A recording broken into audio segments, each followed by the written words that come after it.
In the golden era of family vlogging, a channel emerged that seemed to capture pure magic. Fantastic Adventures, created by Machelle Hudston, wasn't just another mommy blog.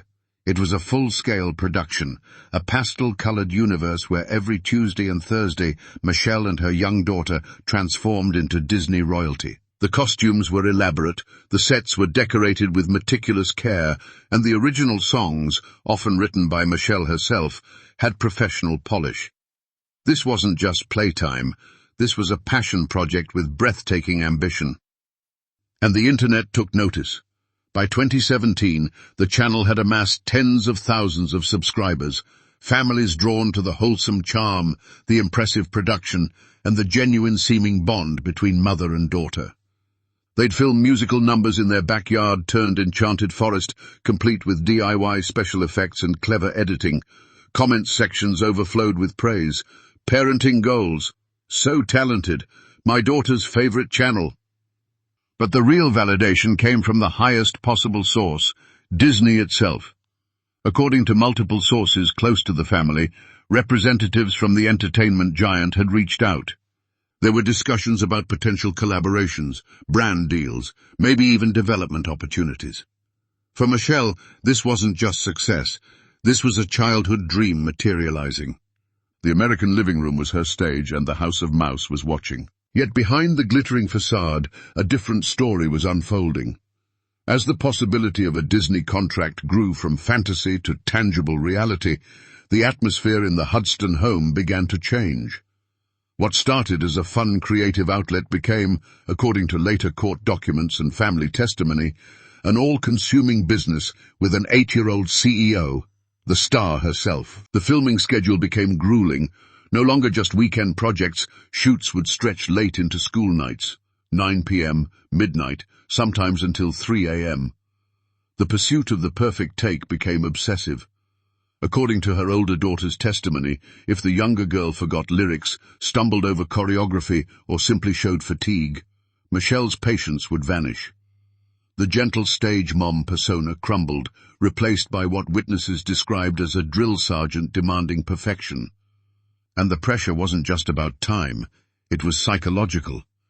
The child was allegedly made to believe that the family's entire future, this Disney dream, rested on her small shoulders. She couldn't have playdates if they interfered with filming. Schoolwork was secondary. Even her voice, hoarse from singing take after take, was pushed beyond its limits. The channel that began as a celebration of childhood was, paradoxically, stealing that very childhood. This is where the story takes its extraordinary turn. Living in the home was Machelle's adult daughter from a previous relationship. She watched this transformation with growing horror. She saw her little sister's spark dimming. She heard the crying after filming sessions. She witnessed the exhaustion, the fear, the desperate attempts to be perfect for the camera. For months, she wrestled with an impossible dilemma. Loyalty to her mother versus protection of her sister. She tried intervening privately, urging Machelle to scale back, to remember this was a child, not a commodity. But the Disney carrot dangled too enticingly. The channel's growth metrics, the subscriber count, the potential fame, it all created a momentum that felt unstoppable. Until one day, it stopped. The breaking point came after a particularly brutal filming session. The younger daughter, in tears, confessed the full extent of what was happening, not just exhaustion, but physical intimidation and emotional manipulation. That confession was the catalyst. The older sister made her choice. She bundled her sister into the car, drove to the Marietta Police Department, and did something profoundly brave and profoundly tragic. She helped her sister report their own mother. What followed was a legal earthquake that sent shockwaves through the family vlogging community. In 2019, Machelle Hudston was arrested and charged with multiple felony counts of willful cruelty to a child and child abuse. The police report painted a stark contrast to the online persona, allegations of choking, hitting, and systematic psychological abuse, all in service of content creation. The trial that followed became a referendum on the dark side of family influencing. The prosecution presented evidence of the punishing filming schedules. They showed medical records indicating stress-related illness in the child. Most devastatingly, they played testimony from the young victim herself, describing how the magical world they created online masked a household of fear and control. Machelle's defense argued context, that this was strict parenting, not criminal abuse, that she was a passionate creator pushing for excellence, but the jury saw differently. They convicted her on multiple charges. The sentence, probation, mandatory parenting classes, and a no-contact order with her daughter for a period of time. No jail, but a permanent scar on her record and reputation. The Disney deal? Vaporized instantly. The brand that champions family-friendly wanted nothing to do with this family's unraveling. In the digital aftermath, the erasure was nearly total. Fantastic Adventures was scrubbed from YouTube. Every musical number, every smiling thumbnail, every bit of that carefully crafted magic, gone. Not just set to private, but terminated. It became a digital ghost, remembered only in true crime forums and media think pieces. The human aftermath is more complex. The younger daughter went to live with her father, undergoing therapy to process the trauma of being both a victim and a viral star. The older sister, the whistleblower, carries the heavy burden of being the one who broke the family to save it. And Machelle?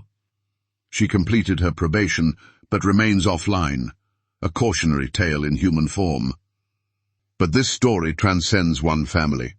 It forces uncomfortable questions about our entire digital ecosystem. Where is the line between documenting childhood and exploiting it? When does encouragement become coercion? Family vlogging exists in a regulatory grey zone.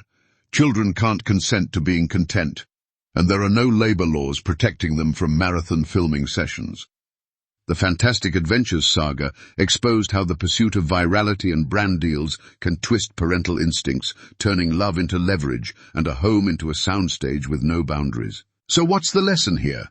It's not that family content creation is inherently evil, but it demands extraordinary vigilance.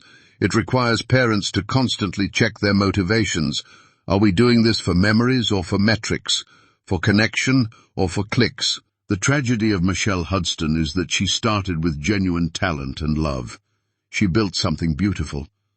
But in the glare of potential fame, she lost sight of the most important thing, the actual child behind the character. The magic wasn't in the views or the Disney talks. It was in the real, unfilmed moments that got sacrificed at the altar of content. This story deserves to be remembered not as gossip, but as a permanent warning. A reminder that behind every perfect family channel is an imperfect family, and sometimes that imperfection reaches breaking point. What do you think? Where should platforms draw the line? Should child influencers have legal protections like child actors? I want to hear your thoughtful perspectives in the comments. If you found this deep dive into digital ethics compelling, hit that like button.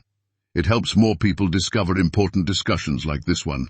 Subscribe and hit the bell for more investigations into the real stories behind your screen. Thanks for watching.